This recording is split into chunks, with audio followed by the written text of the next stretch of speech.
Yo,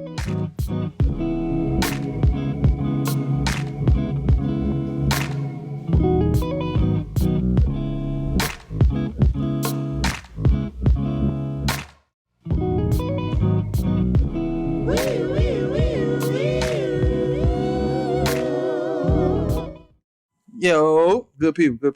Don't blink, think.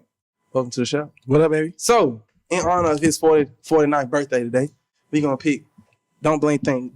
Are you a proponent of the revolutionary, eloquent speaking Tupac or the radical gangster pop? Which one? Go ahead, Mark. Why me first? What do you mean? Why not you? Dang. Tupac look like? Not funny. Me? The well-spoken Tupac. Dear Mama really get to me, man. And I'm a mama's boy in general. So that song really just put my mom in a different light at a very young age, right? That's how I knew, like, from there on, that's the woman that I'll never disappoint ever as I'm alive. Right. So, yeah, the eloquent, well-spoken Tupac. That's real. I want to say this. I think that I don't think I can separate both of them. Mm-hmm. I think they both in like, I don't even think they're different, but the both examples you gave were both well spoken and eloquent, right? I think that's the you can be gangster and in tune with your culture and your upbringing, right? And still have a way to communicate to the masses in a way that's going to be received well or understood in an intellectual manner. Mm-hmm. Now, everyone's palate is not receptible to everything he has to say. Why? Not because of the tone of voice he's saying it in, but because it's truth. Mm-hmm. And truth never feels good when it's about you. Yeah. So that's what I would say. Is that for all his music? For the most part, I think Tupac, we haven't heard all his music. We haven't. Yeah. He had 617 songs recorded that were never released. That we didn't even know about. Okay. And think about that. He spent a good amount of time. He spent some time of his life in prison. So think about the years that he was out from prison and when he died. What age was he at? 23. No, he was 26. He was older than that. He was pretty young. I think he was around Tupac was in his mid-20s. 24. Yeah, he died young. Biggie and him and died the same age, right? 71, 96, right? Yeah, so they were young. So think about what he produced from the age of 18 to his death. Yeah. He put movies, Grammys, Oscars, like he did it. You know what I mean? So we definitely, and listen, y'all, before we I didn't get to. No. Yeah, she needs. That's what I'm saying. Special guest. Yeah, we want to announce. I want to announce our good friend, Sharise Wigfall is in the building, y'all, and we're gonna make sure that Sharise Wigfall. I'm telling y'all, she's phenomenal. We're gonna talk about some of her credentials later, but Sharise, we want you to answer that question as well. So I'm gonna go with the revolutionary, right? Because I think even in his aggression, he was articulate. So it was articulate aggression. It was the visual to what he was vocalizing through his, artistry. So I like the action. I like give me the visual response. So I like that, I like that aggressive, articulate Tupac. Yeah, There we go. Mike? Now, this is for y'all today. We're gonna keep the show going. All right, cool, man. Thank you for tuning in to the Ghetto Prophet Podcast, a podcast with 3 black male educators from Boston, Atlanta, and Brooklyn come together to discuss and argue everything and anything affecting us this week. I'm your host, Mark. My name is Mikal Driver. And I am Tyrek Laing. And today we are joined in by a special guest.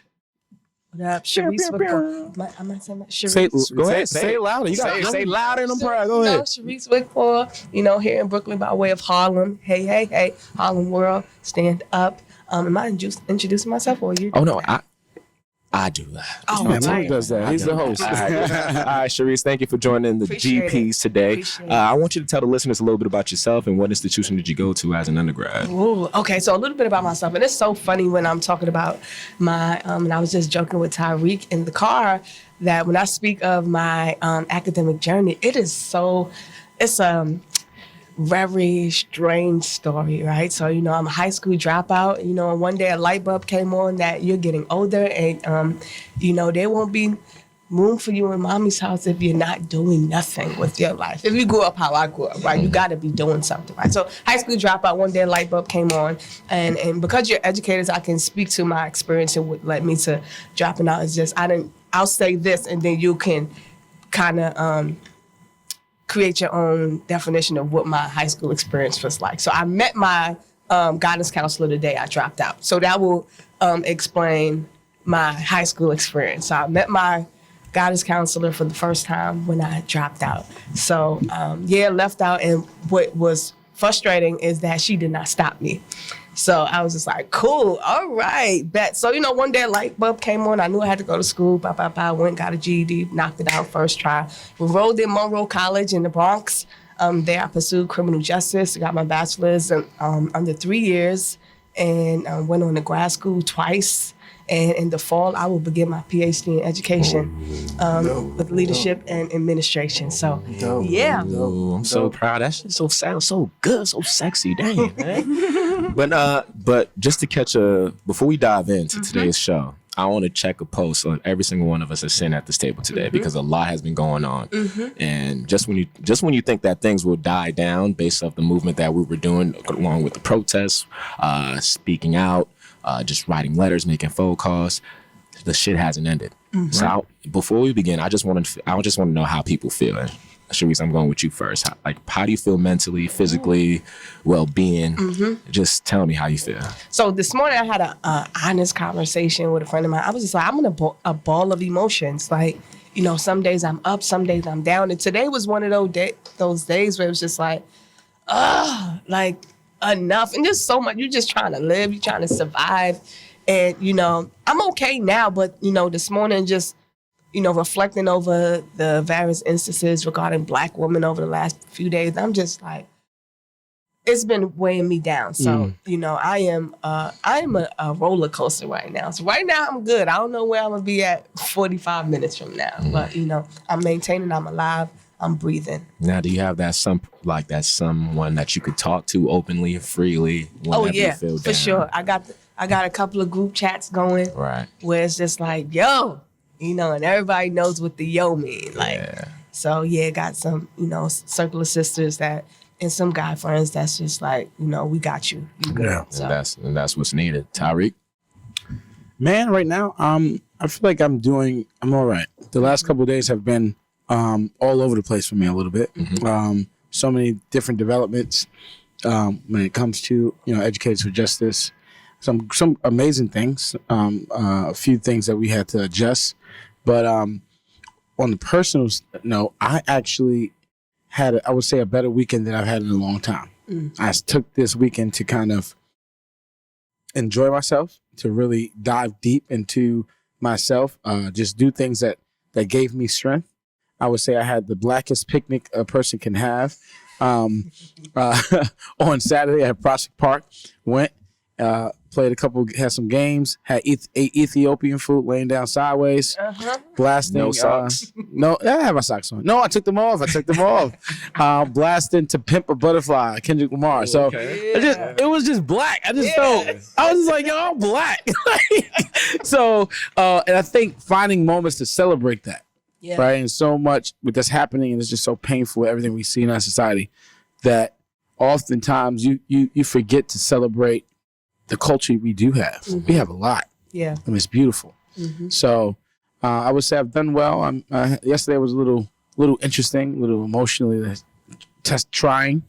But that just goes to say, like, at this point, no day is going to be perfect, but the goal is that each day is better than the day before. That's what's up, man. I love hearing that. Mike, man. How you feel, bro? Man, to be real, I actually came to terms with the fact that I think I've been depressed for like a couple months, and had to really like accept that, and it made me also come to terms with personal like notions of myself that I've tried to mask with successes and opportunity.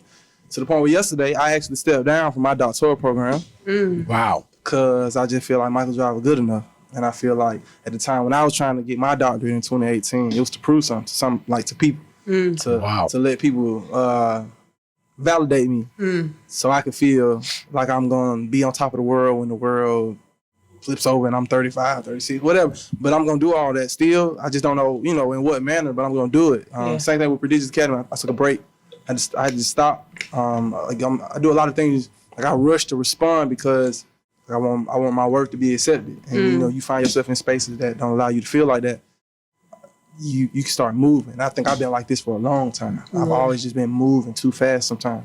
And this time, like yesterday, yesterday was just a day where I'm just like, I'm tired. I had a conversation with my mom, and I was just like, yo, I'm actually tired. Like, I think I've been hiding for a long time, trying to mask behind successes that now I'm watching the world and the things that's happening in the world affect me in a manner where like I wasn't okay. And I admitted it to myself, and I've just been speaking my truth to people that I know and reaching out to people that I need to talk to that still have things that have been played on my heart. But I feel better now, It's an easy way to let it go, because it's like, this is a lot when you think about you want to actually change the world. But I know in my notion, I know the world is what I see with my two eyes. So it's like everywhere I walk, when I see it, that's my world. But my world in disarray right now.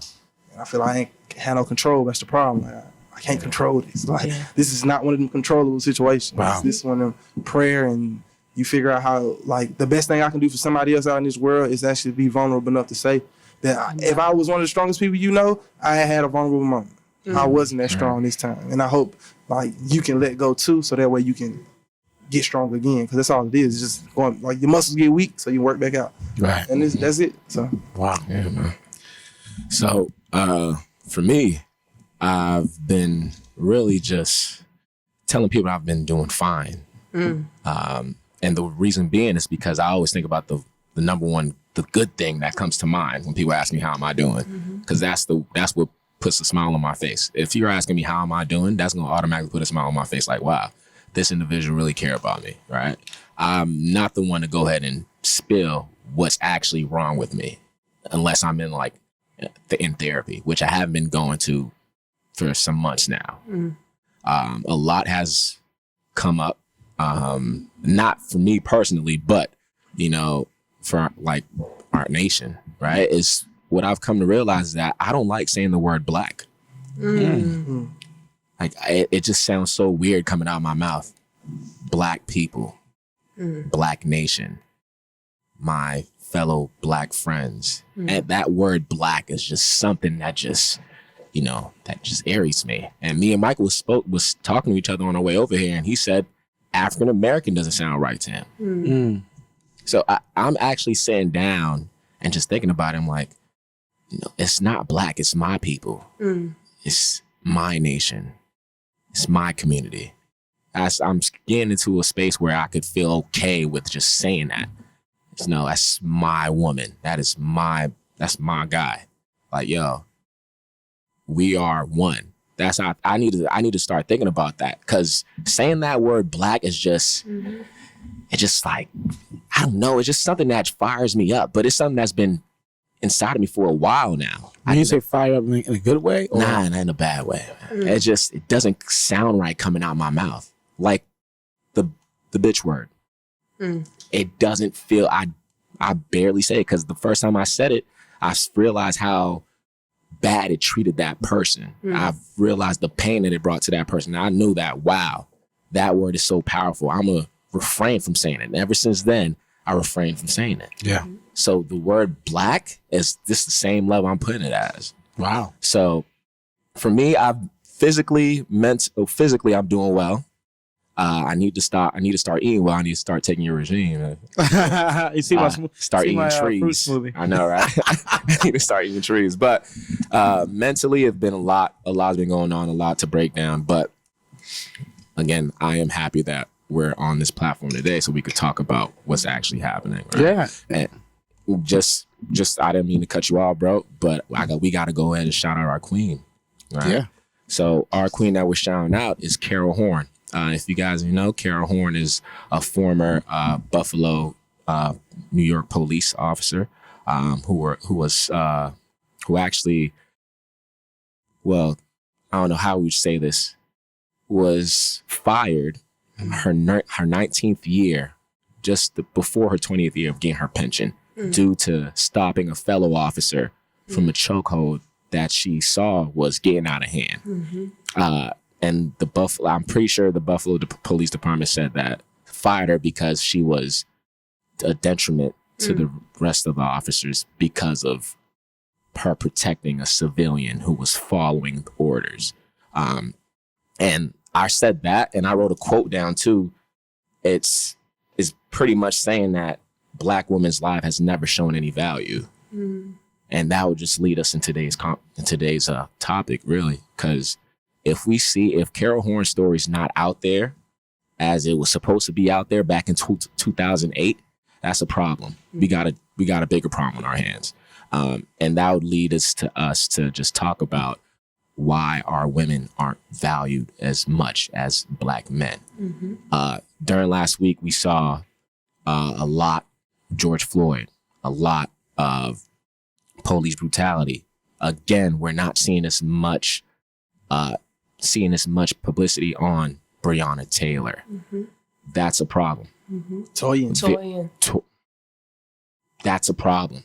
And I don't know if y'all saw, but they say it was a Black man who got arrested for that. So that's just Yes, exactly. That's a problem. And again, we are seeing things, but we choose not to take action on it.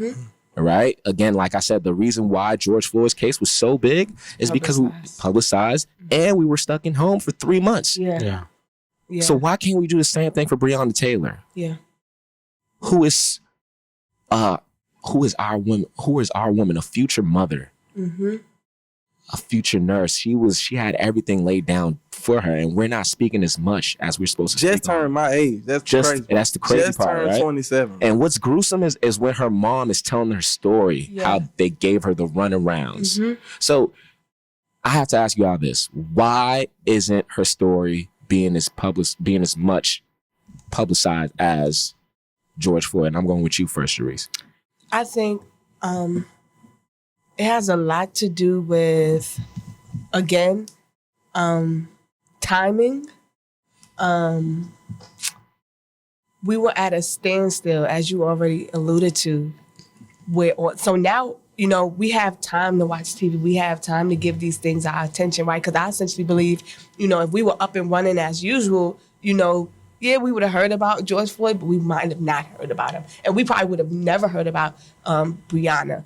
But I feel like it's just been the narrative of women throughout history, right? Where it's just, not worth mentioning. We're going to mention it because, it's starting to get a little buzz. And, and my thing is, it's just like, you done passed the law, you done all these things, but you still haven't arrested anyone. Like, that's problematic. That is problematic. So it's just like, it's almost, let's appease them so they can be quiet, but we, just let the killer go loose, right? And I think it has a lot to do, I'm not sure how much we value Black women, and not to throw the race card, but I'm almost positive if Breonna was, Brenda, it would be a whole different narrative, and she did nothing wrong. So what makes Breonna's narrative a little bit different from the rest of those who've encountered officers and things like Breonna was minding her business in her home. Sleeping. She did nothing to, what they would say, agitate an officer, to, threaten the officer, non-compliant. She was in the safety of her home. So where are we safe, right? Women have never been safe. So this is why, it's something that we could just throw the sheets on, because it's just like. Yeah, and I don't want our viewers to think that we're doing this because it's a trendy thing. This is something that's been happening on for a while. And I could tell you this, that me, Tyrek, and Michael, among us, we constantly talk about our women. We constantly talk about how we will become better men for our women, right? So I don't want people to think that we're just doing this because it's a trend, because it's hot. No, that is not it. This is something that needs to be spoken about. Yeah. And we have it. There's a number of women who are surviving traumas right now, who's never, no attention has ever been brought to women who are just alive and well and surviving through life after encountering, the trauma that they. So it's like, you don't protect me in life or death. And that's a problem. Wow. Fellas, Tyrek, I'm going with you first. Why do you think she's not getting as much attention as George? Automatically, the first thing I think about when we talk about this topic is that how far this particular trend dates back. Mm-hmm. Right? It's not a new thing. Malcolm X said in 1959, he said the most underappreciated and unprotected citizen in this country is a black woman. And you think about the narrative, and you think about the stories that's happened. You think about going all the way back to slavery, where women were treated, our black women were treated with such a disregard, such disdain. Where they were raped, mm-hmm. they were brutalized. They were used as just as us as men, we were used as property. Women were used as a means to create more slaves, mm-hmm. and then to have their babies, to have our ancestors snatched out of their arms. Mm-hmm. They were treated. It was poor, and so I think even the level of representation that we see now emerging for women of color. Mm-hmm. And we can even talk about it. The black trans women mm-hmm. are, in a sense, when you look at the society's totem pole of mm-hmm. privilege, are literally at the lowest, mm-hmm. and that's an issue. Yeah. So shout out to the trans life march that just happened a couple of days ago in Brooklyn, and but we want to bring awareness to these things. It's really sad mm-hmm. to see that as a man I could possibly have a daughter, mm-hmm. And she'll become a black woman, mm-hmm. and no level right now, this point in the country, no matter how many degrees she gets and how much money she makes, mm-hmm. there's a level of our culture doesn't actually protect them, mm-hmm. And so I think that we have to, as black men, we have to do a much better job at empowering, and giving the platform. And not trying to take it all for ourselves, but empowering our women of color, our black queens, to walk in their power. Because they're doing it already. They are. They're just not being recognized and supported. And they're not being supported for it. And they're expected to just do it. Mm-hmm. Like you see a single mom of like 2 kids. It's like, oh, wow, she's just doing her thing. And it's like, all right, cool, like whatever. Yeah. You see a single black man or a single white man or with his kids, it's like, oh my God, it's so that takes so much courage and hello. Yeah, we've been doing it. Black women been doing it, and have not been celebrated or appreciated for it. And let's not talk about they don't want that role. Let's say they were forced. Yeah, bro, let me tell you something. When you go back to let me go back. Pastor Reverend Edu Smith talked about this. He talked about going all the way back before even say, let's go back. I'm a Christian, so let's go back to the cross. who was the last ones at the cross? Mm-hmm. It was women. It was the black women, right? It was Jesus' mom. It was black women. Who were the first ones at the tomb? Black women. Black women. Who were the ones to say, I've seen, he's risen? Black women. Right? And so where were the disciples? They had ran and cowered away. Mm-hmm. They were afraid for their lives. But who wasn't afraid? Black women. And so when we look at history and you see how much black women have had to step up to the plate due to our trifling duplicity, right?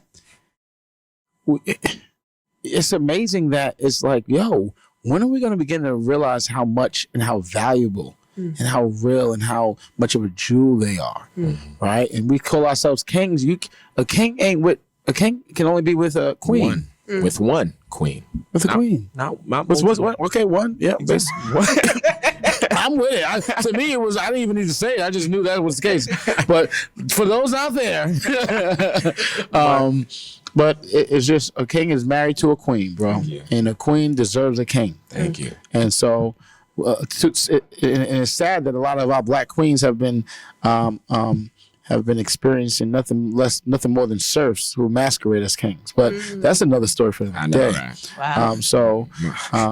Let's go. That's where I'm at, man. Let's hear Mike's point, man. I haven't heard from you for a while because Tyrek talked too much. Nah, I mean, good stuff. Nah, I think for real, if we gonna be honest, we've been a part of the problem. as black men. Like I've been a part of the problem. Speak like, snapping, bro.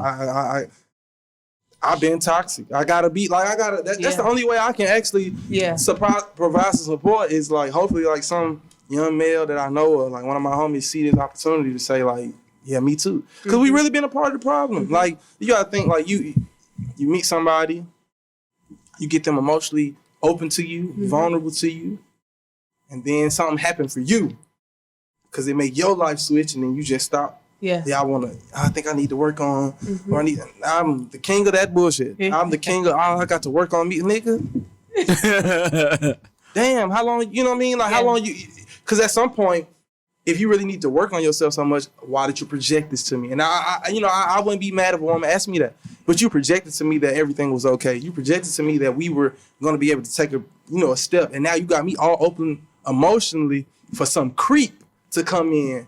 And then, because not to say that I'm not, like I didn't care or I don't want to try. It's just like, I felt susceptible to this idea that I'm young and I still need to be, I mean, if I find somebody that love me and care for me, I actually need to have people in my space that allow me to say, Driver, like, slow down, like, embrace this woman. Like, where else are you going to find this? Yeah. And there's not a lot of that in your space. There's not a lot of that in your circle. Like, and unfortunately for me, I have friends who one's married already, one's about to get married, one is in a relationship, the other is in a relationship, but I stray away from them. Because it makes me feel, I guess, a frustration of like this failure that I am not where they are right now. And the problem is with that though, that shit ain't no excuse. Never is. That's not an excuse. Never. And that's the problem. I be getting so emotionally flustered on my end that shit is, I think that is an excuse to treat somebody because I'm unconsciously not thinking about it. And that's where the issue is. We so unconscious with our thinking and we just moving and we just doing and we just moving because we want to be loved. But then we not thinking about the fact that there's a science to this love that we want. That emotional love, I don't think we not really trying to get too much of it from here and here. We know where it's coming from. It's not the head that we all, it's not, no, come on. Let's be real. Like, we gotta, that's the problem. Ain't nobody being open, ain't nobody being real because everybody wanna like, because you scared, you gonna get crucified by your homies. My niggas know where I'm at. Pull up on me and let's talk about it. Because you not, you can bash me on Twitter, you can bash me on, but I'm actually kind of tired of it myself because I'm just like, well, I actually don't, when I hear niggas ain't shit, it do affect me because I'm like, damn, I'm really not trying to be this, but you niggas. Yeah. You niggas. And I was called that the other day, a little while ago. And, bro, and you gotta, I was like, dang. But the thing is, we really gotta accept the fact that like, some of us are part of the problem. Some of us don't know how to cope with why we became a part of the problem. Maybe you got to go back to your roots of like, what got you here? I actually know what got me here. I was trying to seek validation in high school. And as I was seeking validation in high school, the man I was and the man I was capable of being that could be who I am today at 27 was overshadowed by the fact that I felt like I needed to flex or propose this ideal man because I also, we got to play. There are some aspects of like this living where you think this bad boy notion of yourself is what gets you attention. So it's both sides of the fence, but no matter what, the only way we can really as black men play a role in supporting black women is actually listening to them, yes, but you're gonna have to like take a deep dive in yourself and actually listen to all them points that they was making about you when you thought that they was the problem when you was tripping out on them, when in actuality you were part of the problem. Now, here's an answer, but here's a question that should be a quick answer for all four of us. Who is the biggest threat to our women? Black men. And Sharise, I'm going with you first. Mike just stole your spot. I'm sorry. Depending on the context, sometimes it's black men, sometimes it's other black women. Go ahead. Speak more on that. I want to know. Because I feel like,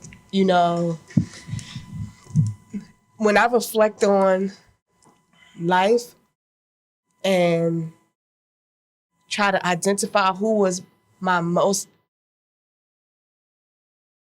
greatest opposers, a lot of them were black women.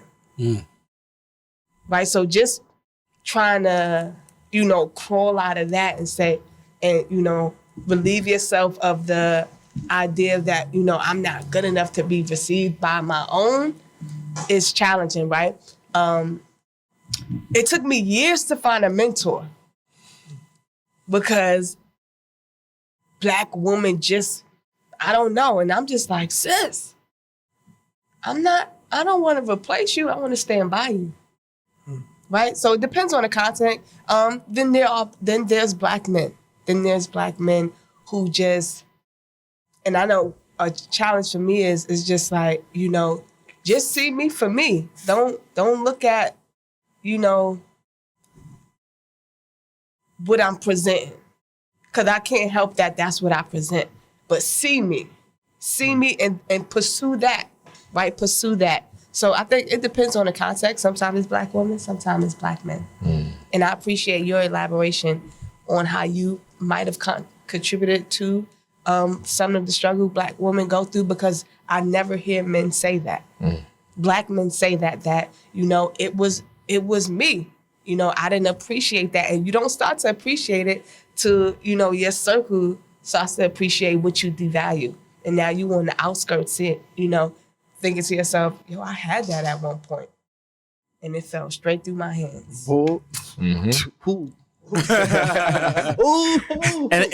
But Michael also hit on something. Black women deserve men who are conscious and aware and self-aware. I was having a good conversation with one of my brothers today on the phone, and we were just chopping it up about some things. We were talking about the differences of being in a relationship versus not being in a relationship. And when you're dating versus when you're not dating, right? And I think that it's really interesting that when you're not dating, you kind of get settled in, like, especially when you're single and you're comfortable, and you're fine, right? You're good. Like, what works for you works for you. You don't necessarily have to answer to nobody. I just decided, just like, hey, well, today is Tuesday, June. Maybe next Tuesday I'm going to Africa. and you just like, I'm out. And it's like, yeah, it's a great experience, but then in a sense, it's like, I did drop the ball on a couple other things, just that and third. He said, when you're in a relationship, you have the ability to kind of not have to be accountable to someone else, but then you also are now in the place where your blind spots are not revealed to you. Being in relationships reveal to you your blind spots. And then when those are revealed to you, you don't like it. Yeah. You don't like to see what you think is working for you and then find out that ain't working, bro. Yeah. Because then you can easily be defensive or upset or mad or just deflect until you start recognizing, this journey of life is going to calls for me to at all times to go deep into myself. Yeah. And to not just look at what the scripture says. You looking at the speck in someone else's eye when you have a plank in yours. Yeah.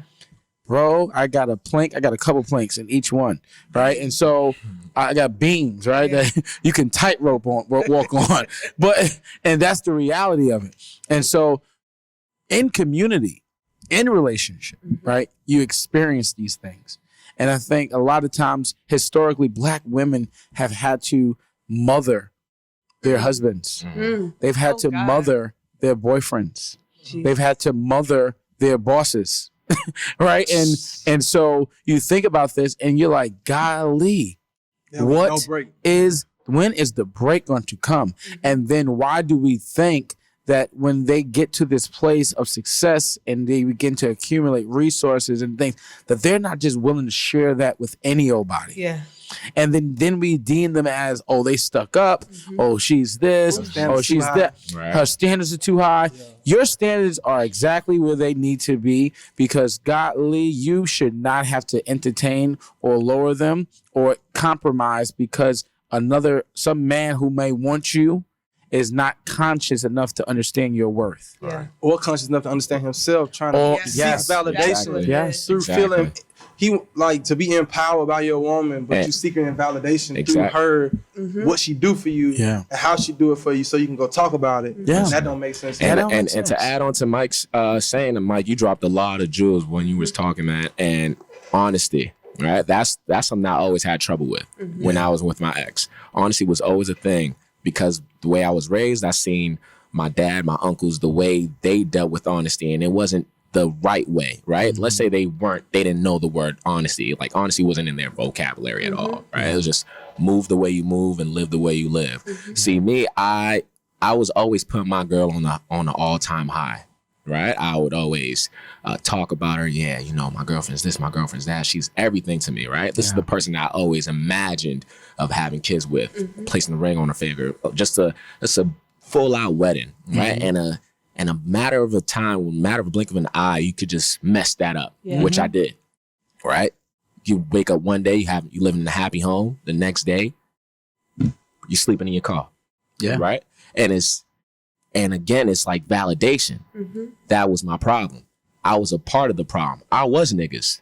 I was in those group chats talking about women this, women that. Oh, how we find it to be cool. It's like a sense of power when you know that you can go out and just talk to women and boom, you're having sex with her and boom, that's it. No, right? Like you said, when a woman have sex with you, it's like they're opening up to you. It's not like, hey, I'm just gonna have sex with you and move on. No, they're like trusting you with their body.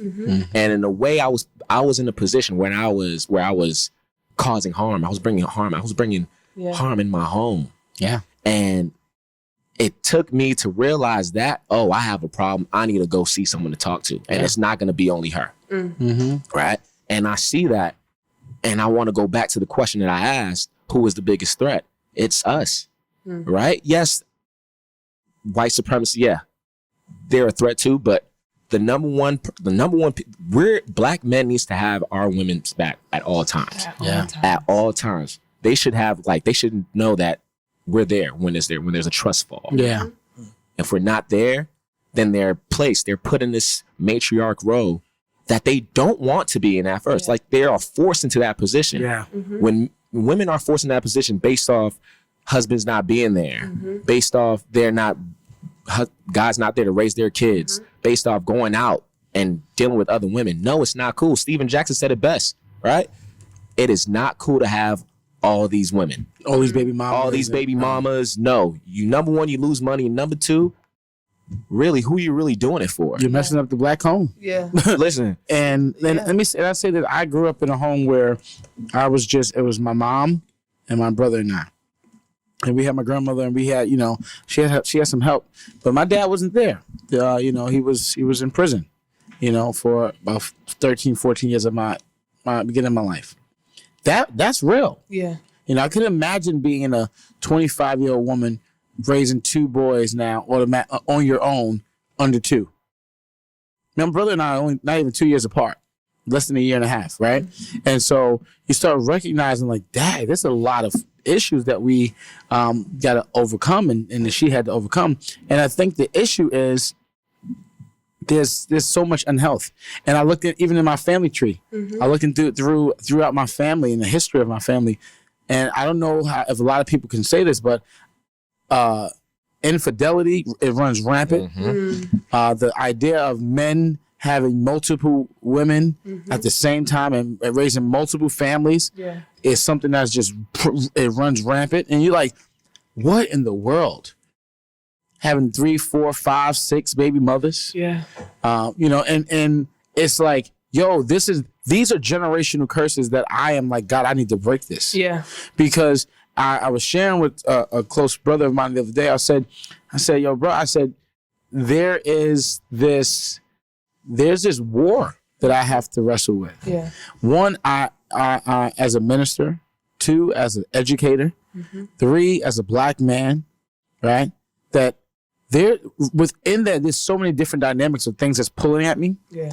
That I have to consistently stay focused enough not to be in a position where I can easily fall into the trap of my ancestors, of those in my family's bloodline. Yeah. Of just being out there and just having kids and that's real. Right. And it's a fight, bro.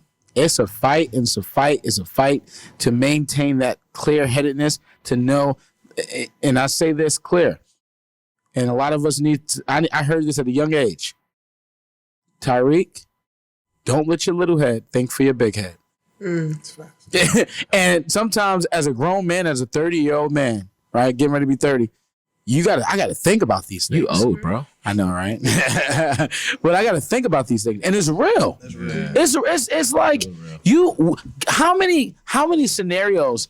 How many great men have been came crashing to the ground? Yeah. Because they could not control their sexual urges, or they couldn't control the decisions that they made. Yeah. Right? We see great men, like even rape culture. Yeah. It's about power, but also a lack of control and a lack of respect. Yep. And it's prevalent because we as men are not doing what we need to do in order to maintain a level of respect for our women, a level of integrity. Yeah. And it's so easy that we think is what Bishop T.D. Jakes said this once. He said, a real test of your character is not when you don't do what you probably get caught for.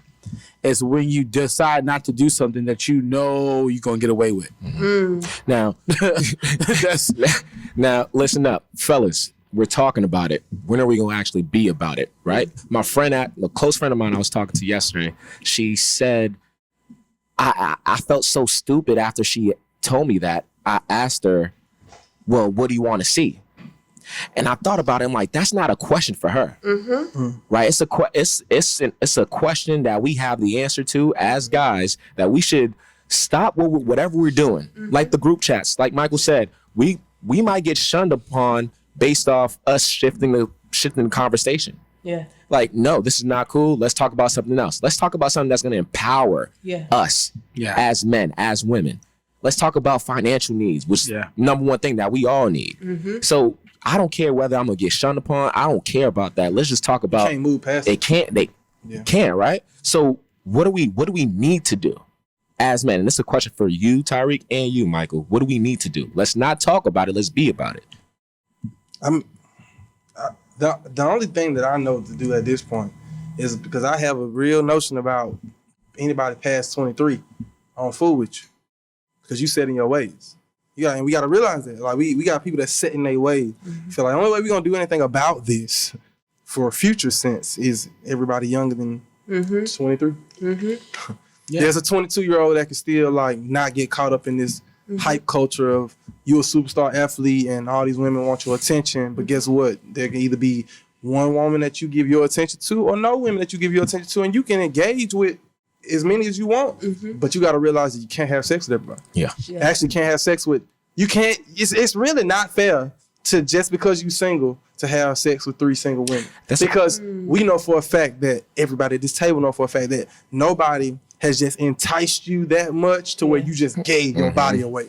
Nah, it's time. You got to put some time into it. So that means traditionally, like, we got to develop in them a culture where they see, like, it's okay for me to, have a conversation and engage and go on dates or whatever, but I gotta be open and honest. Like, well, it ain't even about being open and honest. If you just go on a date with somebody and then it gets to the point where y'all about to have a sexual experience, that's when you gotta be real. I can do that. Hey, I wanted to, like, I really did want to hang out with you. I did want to have a conversation with you. I like hanging out with you. But right now, I'm sexually involved with somebody else right now. Responsibility. But you know for a fact, though, that is something that's still embedded in our youth mind, 22 and younger. Like, they have this notion already not to move like that. So it's easier said than done, because this is a complex thing, bro. We know that this roots back. Like, so if you're gonna do something about it, it's youth, and it's also like re-engaging the conversation with our young ladies too. About, like, when we talk about their worth and like what they stand for, like, we got to put them on game. Like, if this man is like hitting you with all these sweet nothings of stuff that you know you want to hear, but he made you mad yesterday, you got to see through that. Like we gonna have to teach again, but we also got to realize and be careful who doing the teaching. Thank you. Because I also think that women can't be the only ones telling women that they're valuable. Right. Hold yourself, save yourself. Be responsible with your body. Don't give. Woman, it means more when a guy can say, yo, and be honest. Of course, I want to do this. Right. But I respect you too. There's way more to you. Than that. Then that's given. You know what it is. It's given. You know what it is. There's nothing to predict. You don't have to unpack. You know what it's gonna be like. But what about pausing and say, you know what, I wanna, go beyond the physical. I want to go beyond, sex. Let's go beyond. Let's travel elsewhere, Because that'll make the whole sexual experience way more than what it's going to be in this moment with no content. Right. Nothing to build on. Can we have a conversation? Yes. Can we have something that's intellectually stimulating? Right? Because this is crazy. I was having a great conversation with a brother today, and we was talking about the impact of sex on relationships, right? It's crazy. And a lot of people talk about the spiritual, like, as a Christian, you're not supposed to do that before marriage. See, let's really get down to it, right? Let's talk. And yes, as a Christian, we believe in abstaining from sex before marriage. Have I always done that? No, right? But is that something I desire to do? Absolutely. Have I worked on, as I've gotten older, to put parameters in place to help me with that? Hell yeah, right? But what's also relevant is when you have sex. Yeah. My friend said this. He says sex covers a multitude of sins. Because you become, now you're sexually engaged and involved, you become blindsided. Yeah. Initially to the ways that this person operate. Yeah. And then months down the line, you in there and the sex is kind of like, all right, whatever now. And then you're like, have you always been a jerk? Like, have you always been an asshole? Like, and then have you always been this selfish? Blinded. Because I said, when I was younger, I remember my uncle of mine said to me, he said, listen, don't get married because you want to have sex. Because when you're married and after you have sex, y'all gotta live together. Yeah, you gotta watch TV together. You gotta raise the kids eventually together. Yeah, don't just marry someone because you think they look good and they talk to you all sweet, nice. You gotta look at the other qualities. Yeah, right. Because you might be raising a household with them. Yeah, and you're producing humans to put out into this world. Yeah, and so what type of qualities do you possess? Right. And I think as men, I think the next steps. This is what I think the next step is. I think the next step is in a mass level that us as black men, that we begin to do more introspection. That we begin to become more in tune with ourselves. And you see it now, right? I think with the death of Kobe Bryant, it was like a lot of black men, it was kind of celebrated, like black men are tapped into their emotions and it's causing you to cry and it's okay. It is. Because for so long it was told, we don't cry, we strong, we men, right? And that's not okay. Right? When I was growing up and they're playing football or playing lacrosse, there was moments that there was things that happened and I was told, you better not cry. You better not cry. Like, wow. And I'm growing up now and then my nephew's coming. I'm a teenager and my nephew is now in my life and he's 2-3 years old. I'm like, you better not cry. You better not cry. No, that's wrong. It hurt. And so now that I'm older, I can, I love, one of the things I love about my nephew, he's a sweet young man, right? He's a sweet kid. But one thing I realized, and I can see it, is that he hides emotion. At 12 years old, he hides it, and there's moments where I'm tearing up a little bit about just talking about it. There's moments where there are words that I have to say to him that unleashes those feelings and those emotions, and sometimes it's so heavy that I'll look at him and I'll say to him, "Yo, it's okay." At 12, that you experience or you feel this way about something, or that you're frustrated, that you're angry, and you're and I have to say things.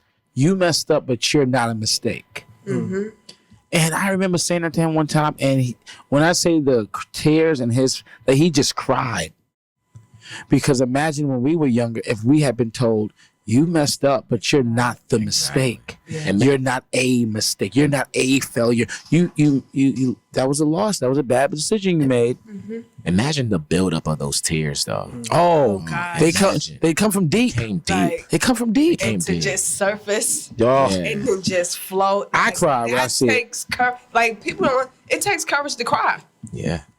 Just to say, I'm gonna yield to this knot in my throat and just go with it because. But you know what's crazy though? I would be surprised if black women are so frustrated with black men because they're like, wow, we watched you get emotional about Kobe, but I ain't never seen you that emotional about me or us or how can we fix this or so I think we got intimacy issues and we don't know how to separate intimacy. Intimacy always got to be sexual. And I think that Now, something we got. What's helped me, Go ahead. and I'll say this, and I contest for a lot of you guys as well. I would say what's helped me is my submission to a higher source. Mm-hmm. My submission, me being willingly ready to submit to Christ. Mm-hmm. Yeah. That has helped me in terms of tapping into my true self, my true power, my true vulnerability. The more in tune I became with Christ and not Christianity, the more I became powerful and aware. Right. Yeah. That's the crazy thing. Yeah. Sometimes we're lacking submission to a higher source. Now, whether you believe in Muhammad, whether you believe in Buddha, I think that religion, in a sense, when you really engage with it, it allows you to realize as a man, there's something out there bigger than me. Yeah. And I think people are dangerous when they refuse to submit to a higher source, and they think that everything is just by happenstance and all of this that's in the world. Everything that's created is just here, and there's no higher source. I'm not saying you got to believe in Jesus. I'm not saying you got to believe in Buddha. I'm not saying you got to believe in Muhammad. Mm-hmm. But you need to be able to, we need to recognize that that there's a source for all of the energy that we experience here on earth. And when you're able and understanding and willing to tap into that, you are then in a place where you are now you're being responsible for your emotions, but you can now look and go, I can be responsible for a household. Right. That's really the crux of it. Mm-hmm. Can you be responsible for a household? If not, keep your penis in your pants. Mm-hmm. Or a kid. Great way to put it, man. Listen, about the whole crying thing, I was always told not to cry by my dad. And when I would cry, I would get whippings. Mm. So it was something, it was like, you cry, you get whippings. When you don't cry, you hold everything in. Right. You're whip free, right? And what helped me was actually going to church and going to therapy. When I moved out here, I started attending Emmanuel Baptist, and I've just sitting down and just seeing everyone praising it. I got emotional, but I didn't release it through tears. It was just like this certain type of feeling that was inside me that was building up. And I could say therapy as well. I got emotional there, but it never expressed through tears, right? My ex was the only one that seen me, other than my parents, cry, full shed tears, man. And it's just like, she is seeing me, and I am opening up to her, which I never really did. Mm-hmm. So I'm like, this is a year's like a build up since I was like 8 years old. Mm-hmm. If I cry, I get a whooping. So I'm like, we got to be more, again, in tune with ourselves and know what can we actually bring to the table when we're dealing with our women. Mm-hmm. As like, know your worth, know your value. You got to love yourself before you even love anyone else, right? Know yourself. Now, Sharise, I'm going to you. That's right. These two men stated something. They stated good words, but do you believe the words that came out their mouth and the actions they're going to take? I do believe them, because you just, stuff like that you just can't make up. Right. Those narratives that they both made, you cannot make that up. And when I think about also, aside from things with what Black men can do, just assess where the voids are. Assess where the voids are, in the lives of Black women. There's a void of affirmation. There's a void of support. There's a, void of, just uplifting, and a void of presence. Just see where the voids are and say, you know what? I'm going to do it. And it doesn't have to be romantically, I have to fill this void. I could fill it, with a student. You did your thing today. Right. You know what I'm saying? Mm-hmm. Find those loopholes and those gaps and fill them, because, they're going to turn into air pockets, and then we become angry Black women. Yeah. Talking about that, there's a Wikipedia page for an angry Black woman? I didn't know that. Ain't that a goddamn joke, man? But other than, I say we need to support our women in all aspects of life. Businesses, accomplishments. We're not really supporting our women when it comes to that. And I want to go back to Breonna Taylor, why her story wasn't really out there. When we all were staying at home, we all heard what happened. We might not see it through video, but we all had the action to get up out of our house and march for and make her name as loud as George Floyd's. Now, I could think about Sandra Bland. Wow. Right? They said that, she died in her cell, again, by allegedly committed suicide, right? Well, I know I've been arrested when I was a teenager at the age of 16. And I know that before you even get into a cell, they take everything that is on you that might cause you like self-harm. Right. So I remember I was wearing shorts. I had strings on my shorts, my favorite pair of shorts. They took the strings off. They took the strings off my sneakers. They took the strings off my hoodie. There's nothing in the cell that I could actually harm myself with. So again, I'm not going back to Breonna Taylor because we already know her story's out there. Now, Sandra Bland, did you think that, I'm going to you first, Sharise, did you think that her story was as publicized enough for us to hear her story? Because I know that there's some kids that don't know who Sandra Bland is. Again, no. I feel like I'm just trying to figure out how her story came to surface. But I know it didn't get because if I'm not mistaken, something happened immediately after Sandra Bland, if not too far. If something happened again where her narrative just got, brushed under the rug. And even now, it's just like, you know what I'm saying? Oh, we're gonna say her name because we're saying Breonna's name, and it's only right that we remember Sandra Bland because we're lifting up and emphasizing Breonna. So let's call out all the women's name, just in the. So it's almost like out of sight, out of mind. Right. So we may not hear Breonna's name until another woman dies, right? Because how often are women, in these instances, right? So it's just like, we're not as consistent in these deaths as men are, but they still deserve the same attention because they're still Black lives. Right. So it's that challenge to where it's just like, it's left up to us to say her name and echo it. And even, saying names of, let's stop waiting until people die to say their name. Thank you. That's real talk. Say their name now. That's the issue. Thank you. Say, don't, a woman that's doing her thing, say her name. Right. Don't wait till she becomes a hashtag to say, because now essentially when they become hashtag, we're researching who they were. Right. Because we don't really know. It's just like Sandra Bland. Oh my God, woman who allegedly commits suicide. Exactly. Right? But if I'm saying your name while you alive, I'm building the narrative. Should something happen to you, it's just like, damn.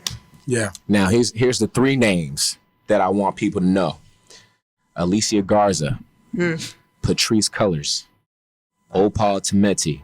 Black Lives Matter. 3 women who started Black Lives Matter. Before even this episode, I didn't know. Wow. Before this episode, I didn't know. Wow. Why aren't these women really portrayed enough? They started this movement. Why aren't we saying their names enough? And see, because there's so many people biting on it now. I mean, that's the thing, right? And that's what usually happens with women, right? You know what I'm saying? All it takes is for someone else to get a hold of it, and because Black Lives Matter is such a big deal now. There's representation everywhere, so you don't know who it belonged to, right? And it's just like if you wasn't there at the conception of it, you don't know who created the Black Lives Matter movement. And I think it's imperative for those who surround themselves, those who are connected to these sisters, make it known like, nah, that's them. Right. That's them. So we have a responsibility as, their community to remind culture that 3 sisters did this. Now we know everybody branding it, everybody rocking it, the celebrities is holding it down by pushing it. And it's just like, but 3 sisters did that. Right. And it's like, why y'all not? So I think it's a responsibility on the community, those who are directly connected to them, to push the narrative, right? And, you know, I think it's at a place now where, you know, the responsibility of those who support the movement to say their names. Right. You know what I'm saying? If you rocking it, if you holding up the fib, if you hashtagging it, you know, shout them out. Don't just put their hashtag up there. Say their names. Right. Exactly. That's key. That is key. Don't say Black Lives Matter. Say their names. Why do they? Now they matter because of these three women. And these three women needs to be shout out every single time we say Black Lives Matter. Again, we need to do our own research. We need to do, because again, back in school, if we take it back to education, name all the Black women leaders that were mentioned when we were elementary school, middle school, right? Because only three I remember, right? Rosa, Harriet, Mae James, Sojourner Truth. I don't know anyone after that. They had like Lorraine. It depends on what we were reading. Lorraine Hinsberg, Right. a little bit of you know, Zora Neale. Yeah. What's her name? Dash. Chisholm. Yeah, Shirley Chisholm, the first woman to be on the presidential ticket. Yeah, I mean, I think it's sad. I think when you even think about, like, for instance, this is one thing, I remember being a kid and I learned this, that Rosa Parks was not the first. She wasn't the first person, nor was she Rosa Parks. A 15-year-old. Yeah, she wasn't the first person to kind of say, I want to sit on a. 15, I thought. No, It was a 15-year-old. It was another Black. No, but it had, people have been doing, Really? doing that since like the 1920s. Like that had been, what made Rosa Parks so powerful was she was the secretary for the NAACP at the time. Like that was her. Like, she had clout, so she was somebody that actually had, and it was organized. It was planned. Right. All right, we're gonna do this. You gonna do this. Yep. You're gonna get arrested. Yep. We're gonna come bail you out. And then we're gonna go to war. Like, we're gonna straight up go to war with their pockets. Like, this is what it is. We about to take them down. So I think that's the dynamic that needs to be shared, that there are more women. Mahalia Jackson had such a pivotal role. And what do we know Dr. King for? Tell me, what famous speech do we know him for? The most searched drink. Letter for Birmingham. No. What's the speech that we know?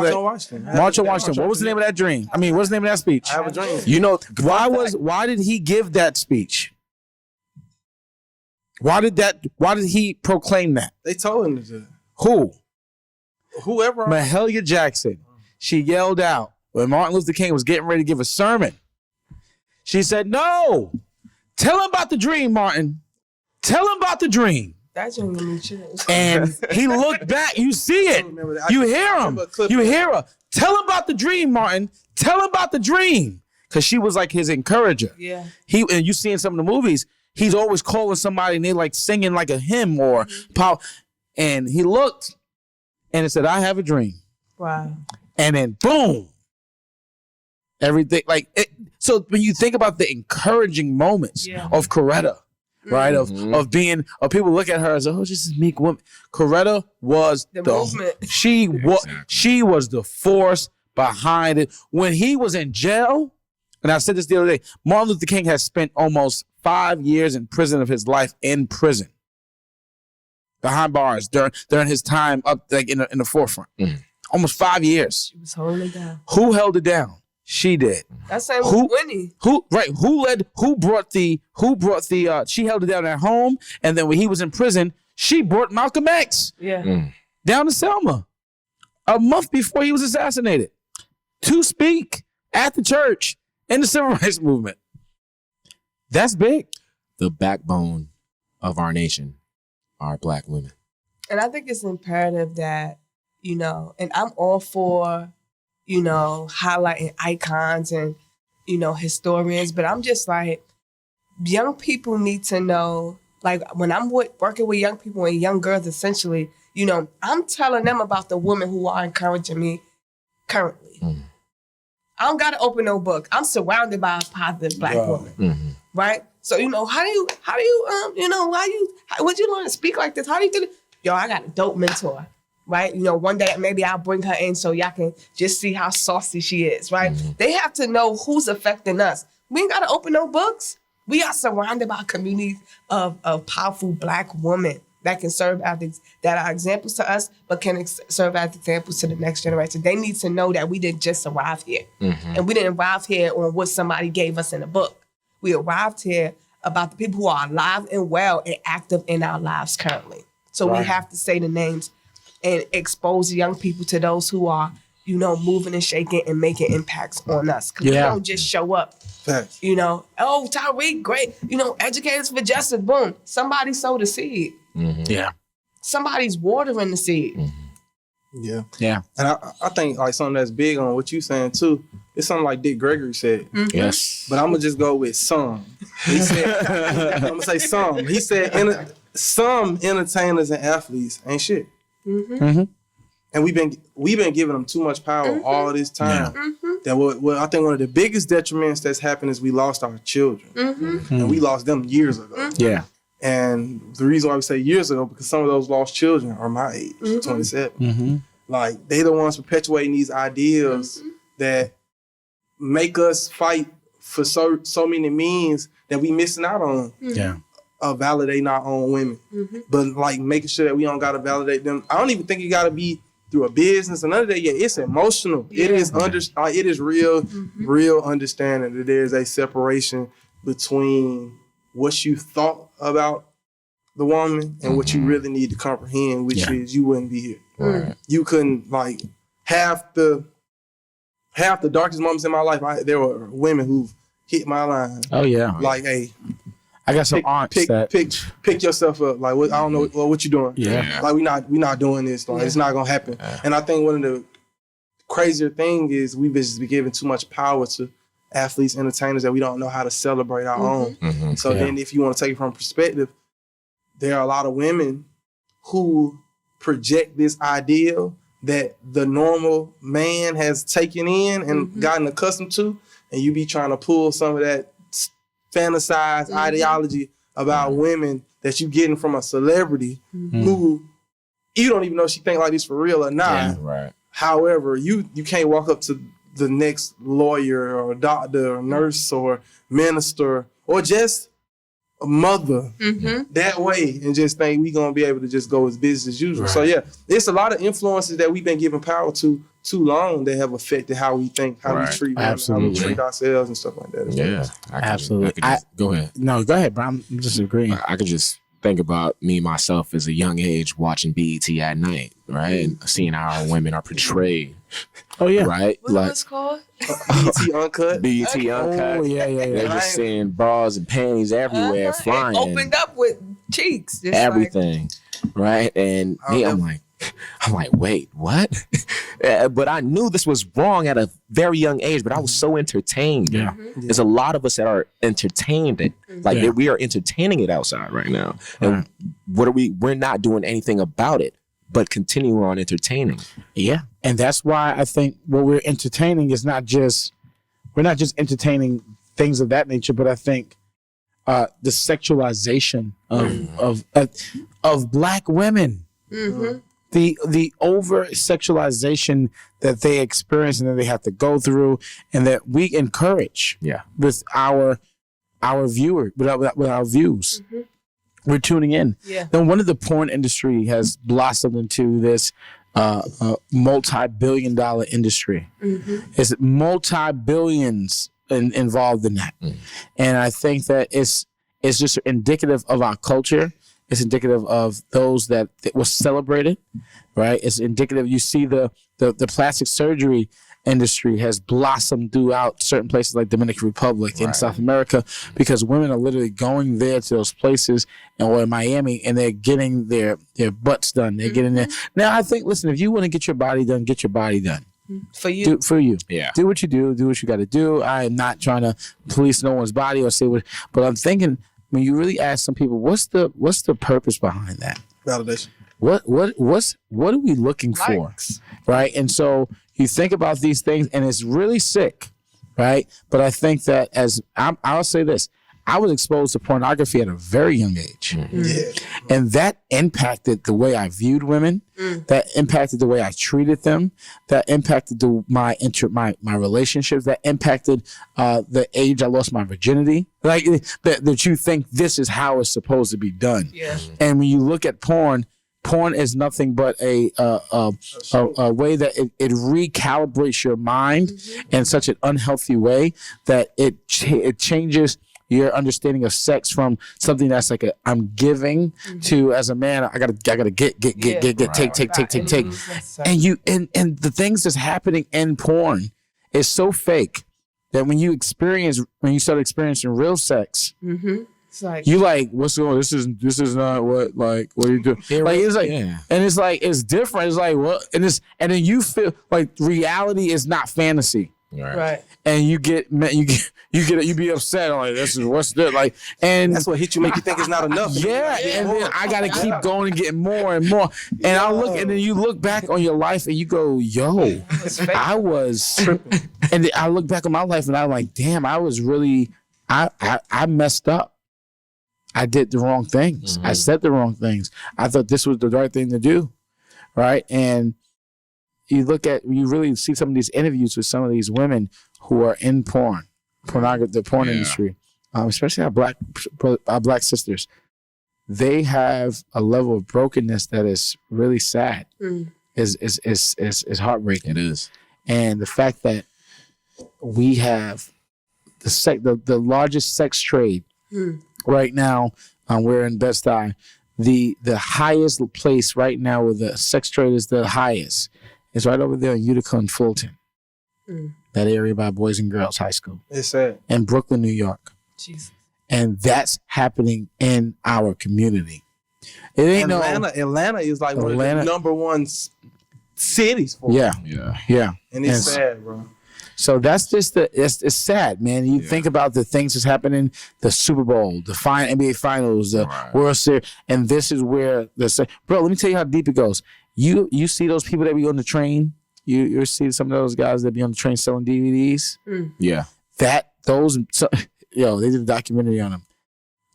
A lot of those people are on that train, and the money that they get from that goes to the sex trade industry. Wow. Really? Hell yeah. That's insane. That stuff is the stuff that you see on it's crazy. You like, what? All to do nothing but get more young girls. Now, we're not talking about grown women. We're talking about 12, 13, 14-year-old girls. Right. That are being passed around like items. And then, let's take it to another level. From a legal standpoint, when these young women defend themselves, they get crucified in court. Yes. Yeah. They getting crucified in court. Going to jail. For standing their ground, protecting their body. Because you know what the crazy part is? The people that get caught up, like, for making the purchase are your normal day-to-day politicians, citizens, doctors, lawyers, whatever. And that's the issue we really gotta keep in mind, is that we dealing with a corrupt world that, like, we think we just watching these movies. I tell people all the time, people laugh at me when I say it. I'm like, yo, just like somebody had the motivation to create this film, somebody either motivated by the film or somebody like was the motivation behind the art of trying to tell this story this way. Because think about it. How can you make a movie about sex trafficking? Yeah. You gotta be in it. You gotta know about that shit. You gotta have some intel about it. Yeah. So let's look, like I tell people all the time, let's look at Shonda Rhimes. How can she make a story about a fixer in DC? Yeah. Who cheats with the president? With the president. I mean, not saying we don't know if this happened or not, but it's like let's be real. Like that story is inspired by something. Yeah. So the fact that like we're dealing with a space where you are dehumanized in this manner, but it's also we gotta also play a role. Social media play a role. Oh yeah, that's the biggest platform. We are. I think, and I said this to one of my friends the other day. They were talking about, oh, what about this in social media? I said, yeah, I could care less what some of those people doing on social media. Yeah, I think because it's not going. That's not going. I'm not going to allow social media to impact. I deleted social media over this weekend. I think I deleted. I did it. Just cut it off my phone for 2 days. I'm good without it. For work purposes, I'm using it. But It's I gotta get away because it's just too much. It's just it's coming too much. You start, and then especially in the quarantine, you got all these people that are just on there, just looking, scrolling. Yeah. And I remember one time, beginning of quarantine, I looked at my phone, and my screen time said 6 hours or something on social media, and then it was like 13 minutes of productivity. I said the devil is a liar, and and his bald-headed mama can go somewhere with him. I said you ain't gonna get me. And it's changing on social media. Like it's all the same information, and I'm just trying to figure out why we're so captivated by it and just scrolling, and it's the same. It's the Matrix. Same thing all day. Like you're home. It's the Matrix. Right, so you could post the beach. You're not there. Yeah. Right. It's the Matrix. It's the Like, world so you it's can just live like, in. oh It's the world you can live in when you drop into somebody's DM.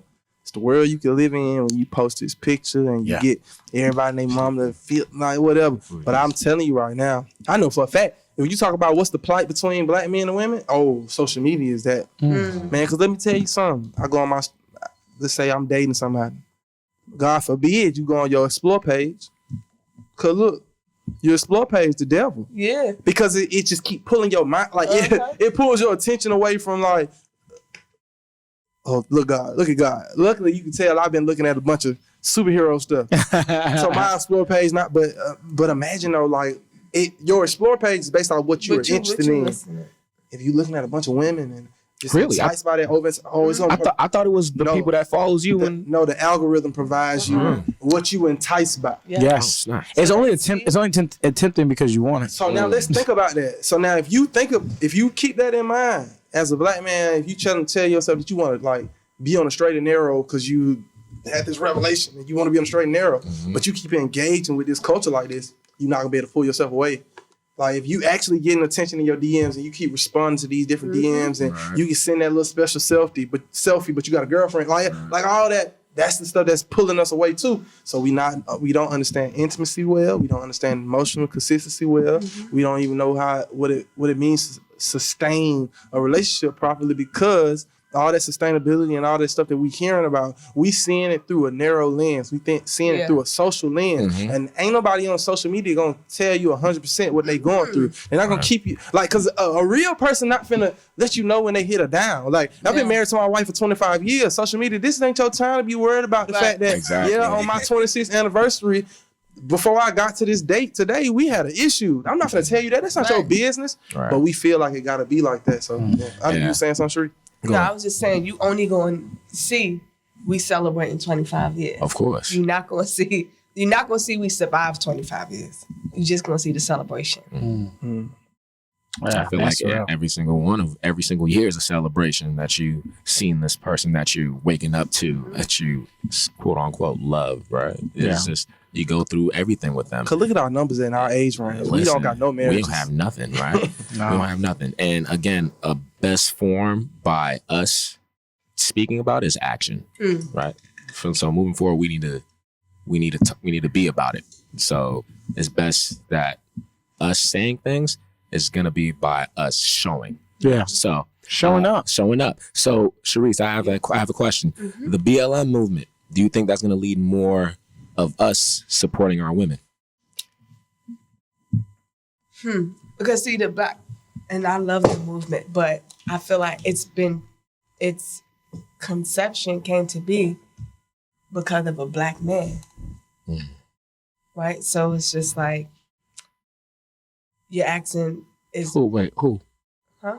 A black man who? Oh, we talk about Black Lives Matter? Yeah, Black Lives Matter. You said its inception was based off a black man? So it came to, be Trayvon. I mean, he was 13. Okay. But still, okay, I got you. Young black boy. Right. So okay, got you. Their emphasis, is at the core. At the core of it was, injustice towards black men. Right. I think they have as leading black women, they do have a responsibility to kind of heighten the narrative of women. Right. And I think black men can support that by supporting them, right? Because I feel like they got the movement down pat, right? I think they need support, just them three chicks, they need support for what it is that they've been tasked to do. Right. And And I want to bring Jay-Z into this because I'm pretty sure he helped out, pretty sure he called up the mayor of Minnesota, if I'm not mistaken. Minneapolis about George Floyd. Okay. Why aren't we seeing that most with some women pass away? Like, for example, Breonna Taylor. Beyonce said something voiced about it. Out about Breonna. Like, why aren't the officers arrested? Yeah, she wrote a letter. So, and see, my thing with that is just like, why does it take Beyonce? Right. To, you know what I'm saying, get out there and say, no, like, we need this done. Like, why did it take Beyonce? And that's not even to say something's going to happen because Beyonce said it. But the fact that, and even that can shift the narrative and the attention of Breonna because now it's, oh, Beyonce wrote a letter to such and such about Breonna Taylor. And it's just like, now this becomes about Beyonce. Right. And not Breonna. It's driving the focus away from So Breonna. it's like, we got to figure, even with our advocacy, that the attention stays on the individual we're advocating for, regardless of who the advocacy is coming through. Mm-hmm. Stick to the plan. Stick to what it is that we're talking about because now it means something because Beyonce said it. We've been saying her name. We've been trying to get people to move on, you know what I'm saying, the injustice and move on an action plan on those who are responsible for her death. Right. And for me, when I see things like that, I think about the rock that's always standing behind a man, right? Mm. And again, what I hate hearing, but what hurts the most, and Mike, you told me this, is when our women is saying that we're behind you all the way. We do. Where are you guys at when we fall? Where are you guys? We're not present at all. That shit hits deep. Mm-hmm. It does. So the fact that our women are saying this and they're going through everything, like they're putting themselves in positions where they get crucified, they get frowned upon, but they don't care because they're there for the movement. Where are we? I you know what? And I'm speaking from experience. I think that I'm all for calling. I'm with it. I think we as men we got to be called out, especially black men, step up to the plate. I will also say this though, on this end. I think sometimes and there could be a lack of vulnerability between black men and black women. For sure. I think and I'm saying this from experience, like to small things like I would say it's been celebrated, like, you know, basically chivalry and, you know, carrying. But I remember I dated a girl and I used to be like, oh, I carried. No, I got it. Right. And I'm literally like, okay, like I'm not doing it because like you can't do it. I'm doing it because one, I'm free hands. Two, at the end of the day, like I can help. Three, you shouldn't have to carry all of these items by yourself. It's just like, I'm just like simple things like that. Right. I think that I've had in my experience. And I think, but that's indicative of a bigger thing, a bigger issue. Because I feel like we have to, and I know for me, sometimes guys have to teach us how to yield to that, what it is that you're trying to offer as relationship with. Because, you know what I'm saying, all three of y'all here and I'll be the one to grab the door for me. I won't wait for you to grab the door, knowing that you will, right? But I'm so used to grabbing the door. Sometimes you got to say, I got it, sis. Don't grab the door, I got it, right? You know, I've had to say, don't grab the door, I got it. And then it was told to me, it's because you're used to doing it by yourself. You're used to, you know what I'm saying? So sometimes we have to be taught these things because just as you had visuals, we had visuals. Our mamas did everything. Right? I've never, you know, just listening to the conversation about you crying, I've never saw my mother cry. So that whole lack of vulnerability that I, you know, possess is in my bloodline because I've never seen her cry. Right. So now when I'm feeling, you know, emotional, and it's just like, you know, okay, I'll cry. You know, I'll cry in secret. I'll cry. But as far as open expression, like, I'm not crying. You'll never see me cry. And if you do, you better eat it up because you'll never see it again. Right? So there are things that we as women have to be taught because our visuals have been exactly what it is that we replicate. And you think that's and so we're saying that's the black man's role to do that, or what? Because I'm trying. I mean, so I think it's it could be communicated like, hey, it's okay for to let a guy, and probably start a conversation like, listen, when we together, I got the bags. Right. You know what I'm saying? Cue her up, prepare. So, if we doing the trip to the supermarket, I know he has the bags. Don't grab the bags. Right? You got to talk to yourself, coach yourself. Don't grab the bags. Right. A little pep talk. That was the worst experience. I used to have the worst experience. I used to be like, oh, I'll help. She'd be like, no, I got it.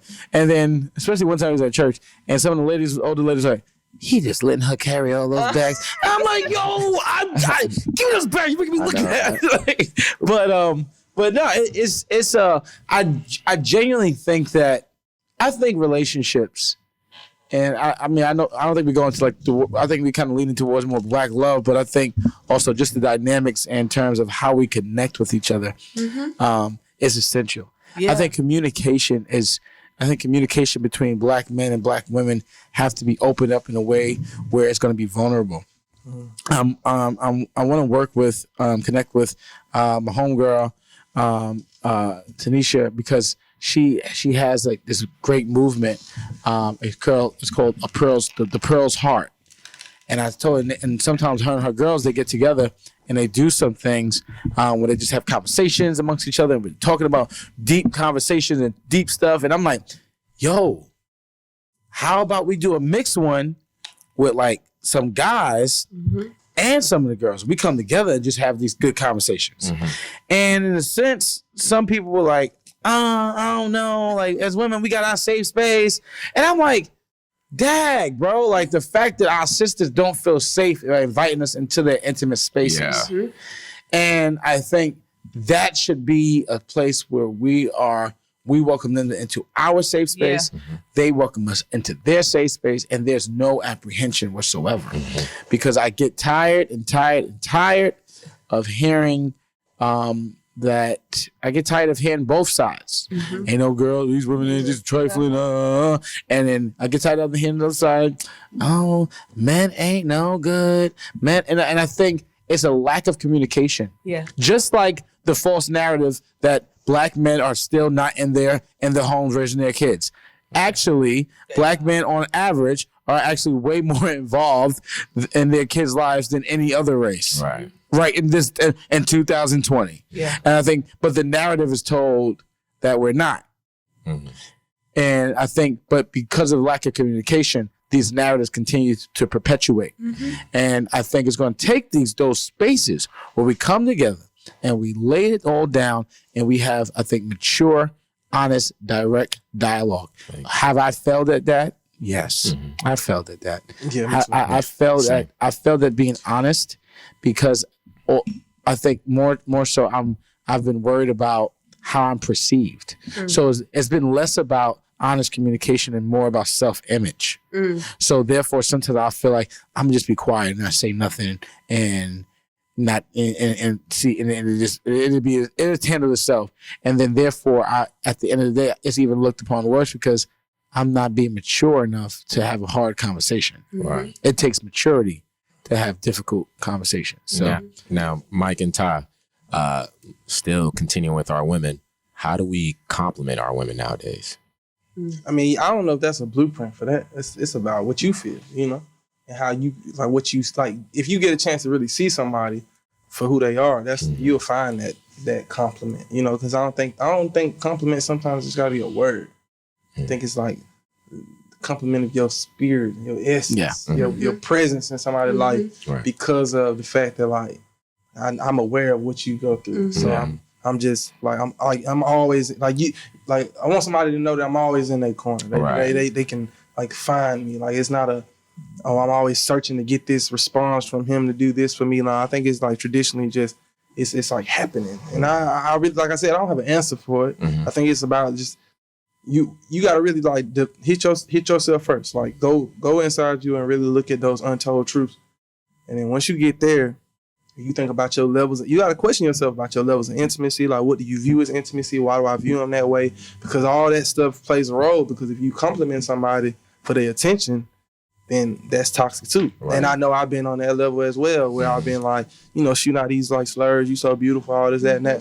But I'm also like thinking like, well, my undermining intention for you in this moment is what? And I think that's something you got to ask yourself.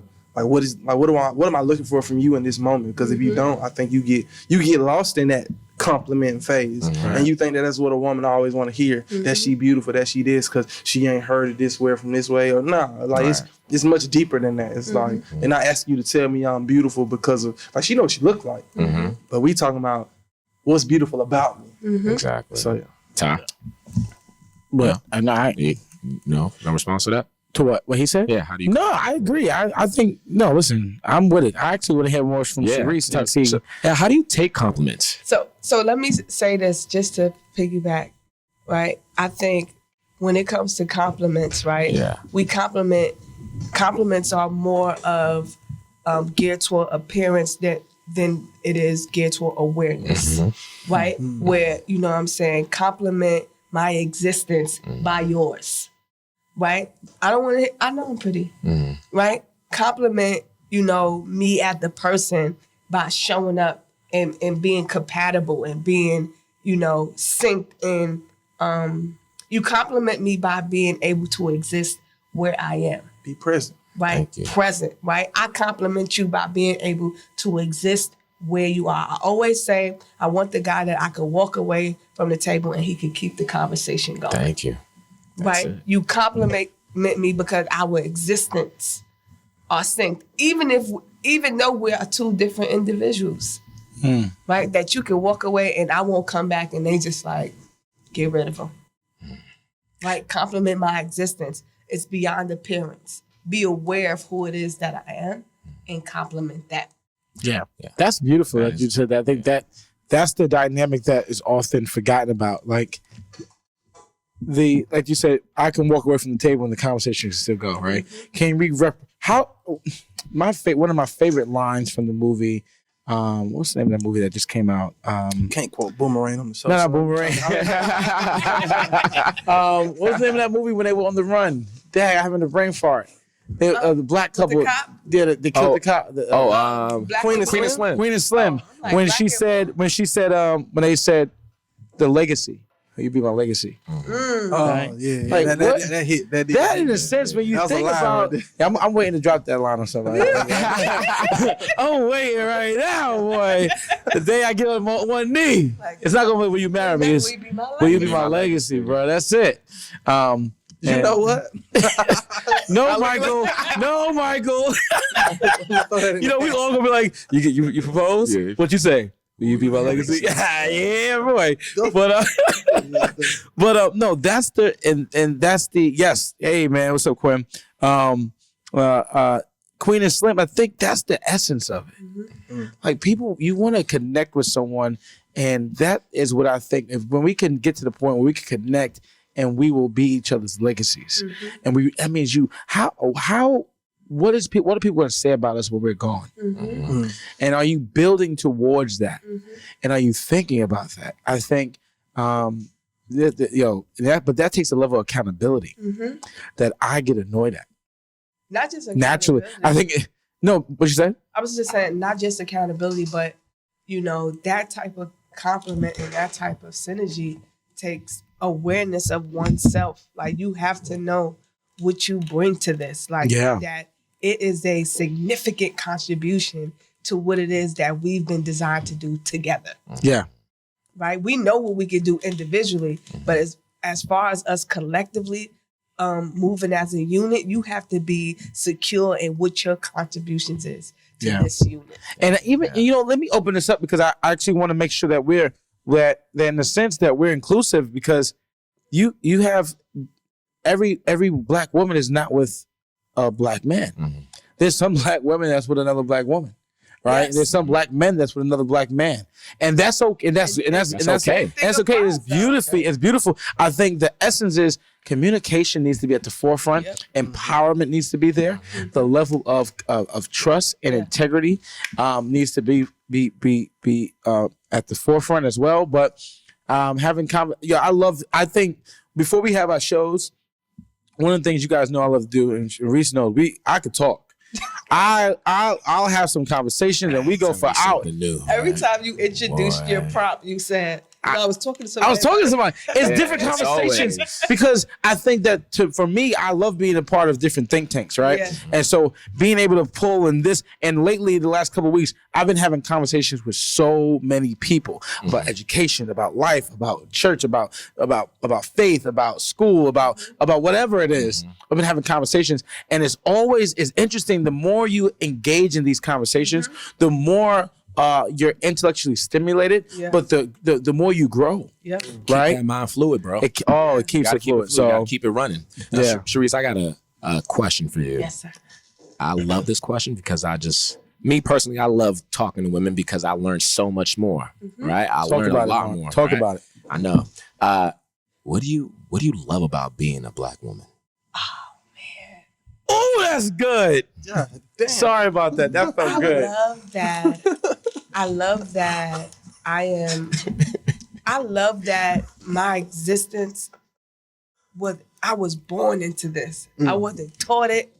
Like, I was born into a legacy of, resilience, endurance, tenacity, like swag before it was a thing, Black magic before it was a thing. Like, I was born into this. So, unconsciously I show up in the way because it's just the way I've been programmed to show up, right? I don't know how to be whack. I'm not wired like that. That's real. I don't know how, and there's nothing that I was in. It's my inheritance that I'm dope. So all of these desires and aspirations that I have as a Black woman is not because, I was born with the desire. It was already predetermined that when you get here, you're going to want to do that.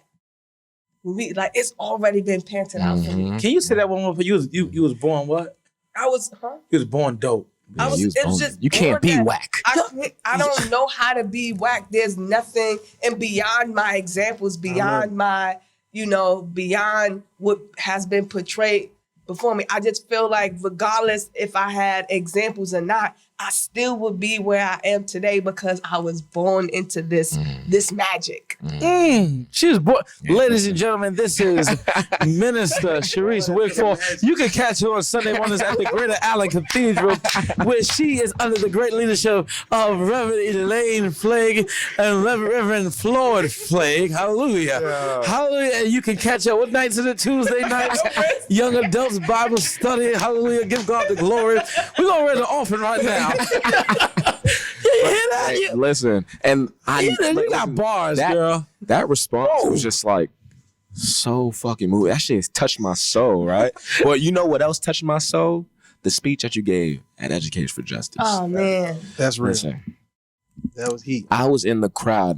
This being my first protest ever being a part of. Seeing you up there and just talking your talk and just speaking facts, and I'm like, yo. She's gifted. She's gifted. Yeah, she's beautiful. Yes. She's beautiful on the outside. Yeah, we know that. We see that. She already knows that. But she needs to know that you need to know that you're gifted. Thank you. You need to be told that you're gifted. Yes. Sure. Thank you. Right? I appreciate it. And anointed. I think, and I say that in the terms of, I think gifts take you a certain place. But you can be gifted, but then it's a different level when you're anointed to do it. And you're clearly someone who's anointed to do what you do. And I say this, you do, you did the 7 last bars, right? And a lot of us as Black Pentecostals, we're aware that around the Sunday before Easter, we have like the Holy Week, we have like a whole bunch of services that kind of have sermons about the idea of Jesus' last 7 utterances from the cross. Right. And that's usually sermons, right? And I think Sharise was the first person I've seen kind of change that narrative. I've seen people in the past do plays and stuff, but I've seen you say, you know what, I want to bridge our culture with and engage our youth, but also with the word, the word of God, and you're going to do the 7 last bars where you had spoken word artists come and perform, and then you had skits and poets, and it was just like, it was phenomenal. And you even did something else recently, and I know you got some other things in the works. So please tell us more about that. Tell us more about that. Last year I earned a master's in Christian education, and aside from education, it helps see education as a sacred calling. That's why I opened up the way I did at the rally, because what I do, I'm not just an educator. I've been called to the work, right? So, while you may be hired, I was called to it, right? I was born into it, right? So I see education as through a sacred lens, that what I am doing in the classrooms or within the vicinities of any institution is directly linked to why I exist. Right.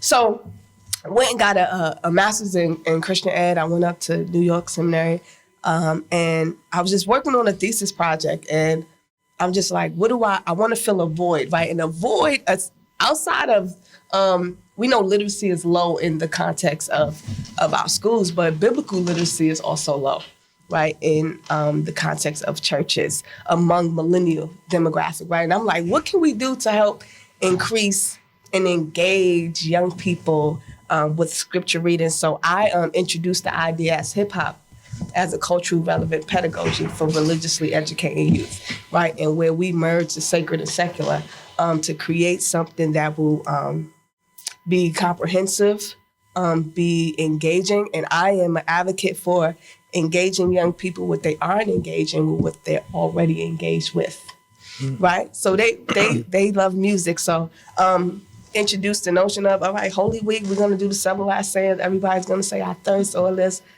Father, forgive them. I said, how about, let's cancel the preachers and let's get 7 rappers. And let's, and each of them, I did it before. It was, at its conception stage, just to see if it would work. And I knew it would work. And then this year I just flexed with it. Like, we just going to go all in. I was there. Packed house, hundreds.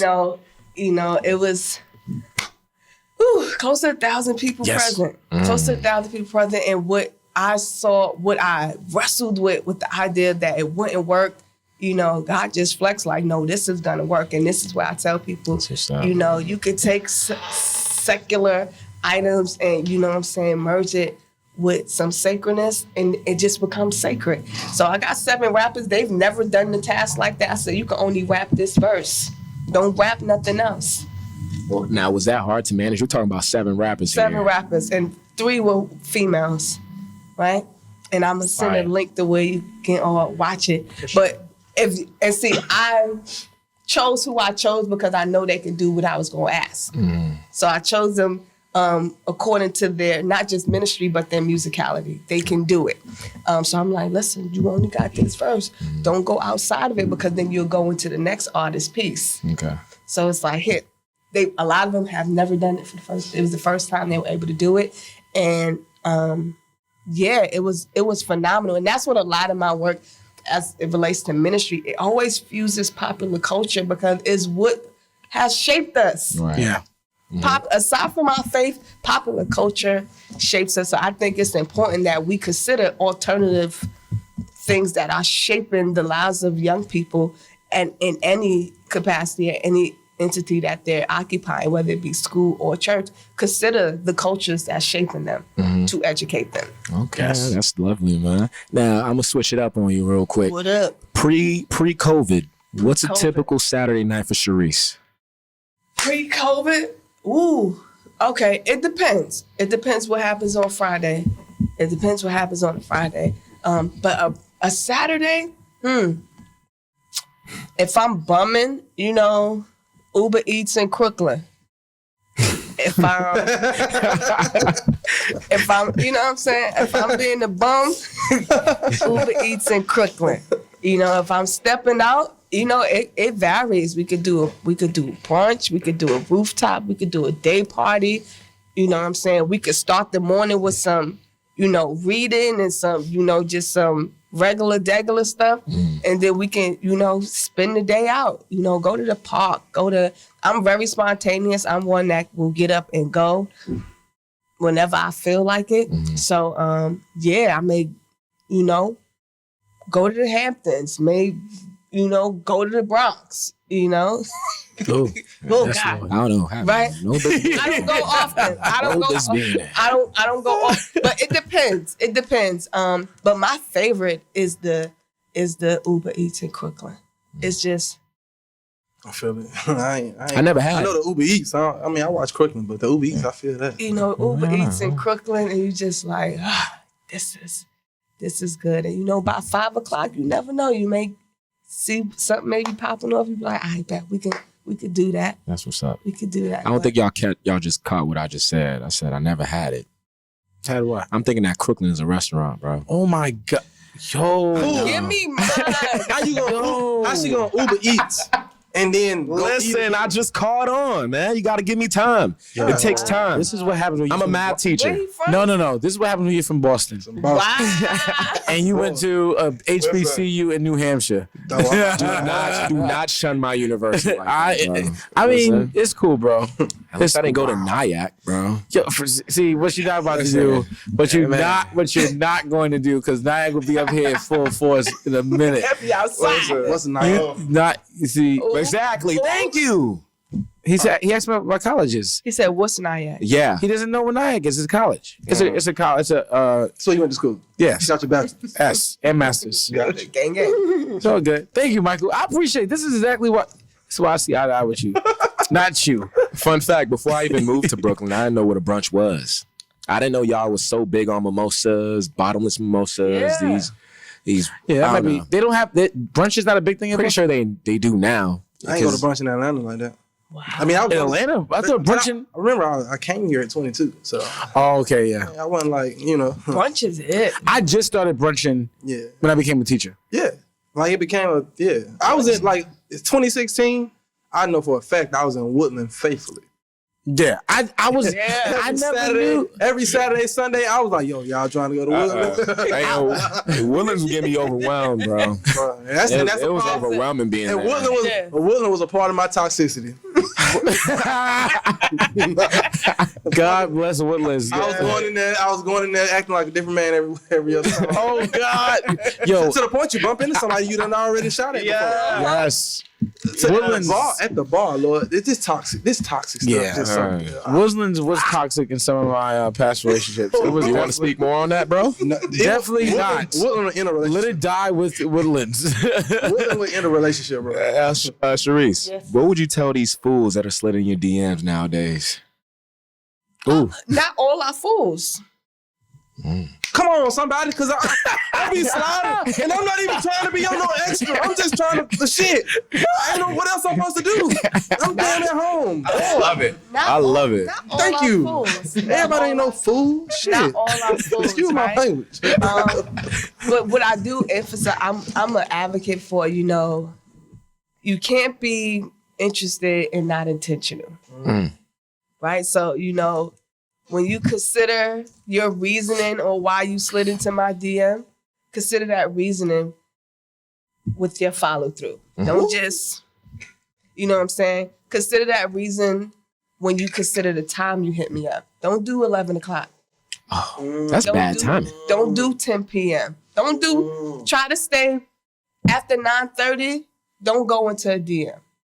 Take it from me, a lady. That's what fellas need to hear out here. But Right. I'll be at After- 2:30. Don't get no after- love. That's crazy. Not after 2:30 9 p.m. love. After 9:30, it's just like Disrespect. I feel it. It's demon time. it's getting dark. I mean, if she in another time zone, you good. But If she, Nah, but but like try after to 9, stay yeah. after. Don't go over 10. if conversation evolves, If like conversation is evolving, if we spoke throughout the day and it's just like, hey, you up?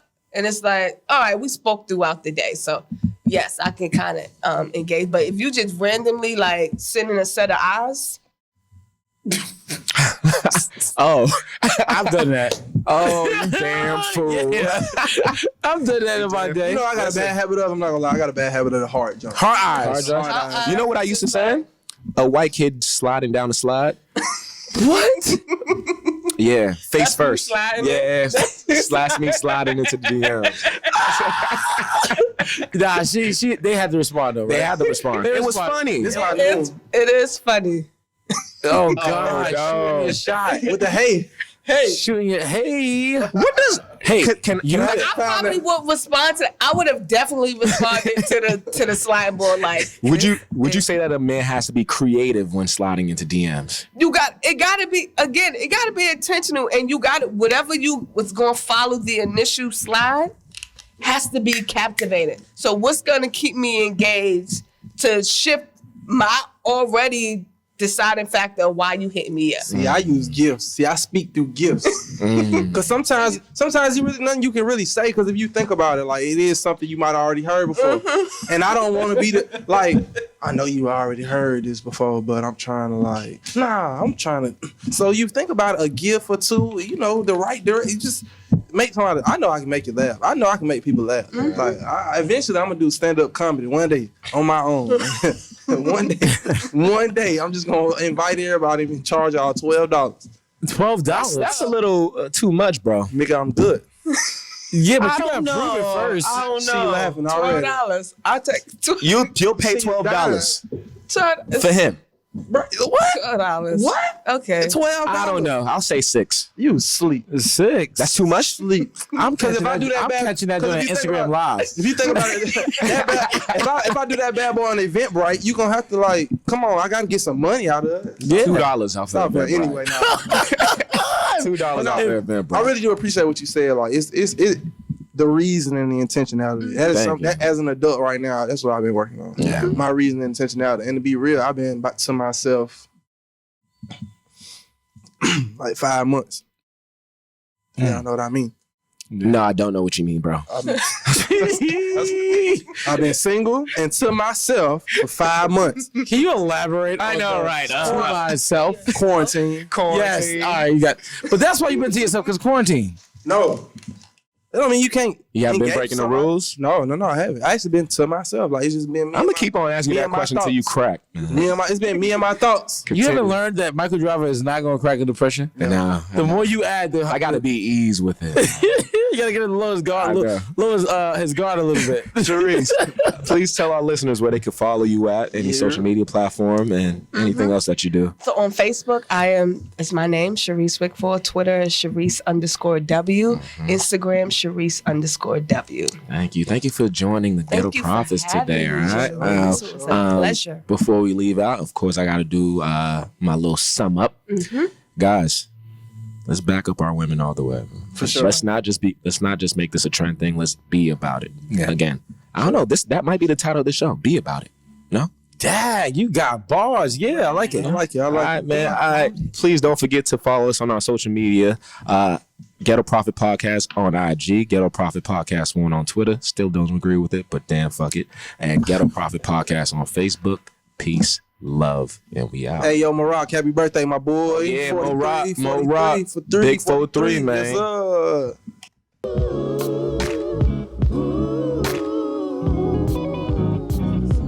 It's all in the eyes, you and me. Words just describe all the things that you be. What is deep is deeper than steep.